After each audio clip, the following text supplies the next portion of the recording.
Sa aking biyahe patungong Brunei, babaunin ko ang aking tungkulin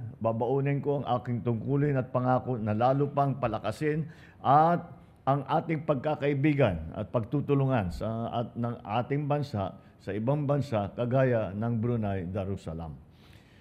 So during my trip, I will discuss with His Majesty ways for further cooperation with Brunei in ensuring the defense of our countries and of our region.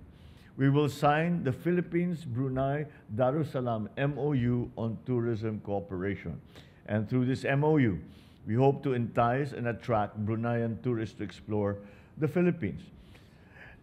Brunei, despite having a relatively small population, it is the quality of tourists and not the quantity that counts.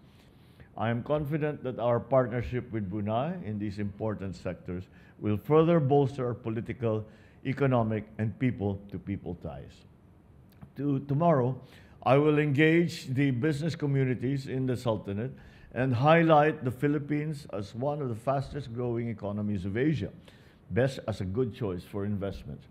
From there, I will proceed to Singapore, and I will deliver the keynote address for this year's Shangri-La Dialogue.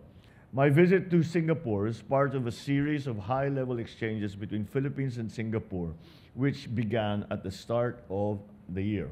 I will also take the opportunity to invite the new Singaporean President and Prime Minister to visit the Philippines as a testament to our strengthening bonds. This is also very useful as they have just changed the leadership. The leadership has just shifted earlier this month, and it will be very, very good to begin immediately to start to strengthen our relations with the new leaders of Singapore.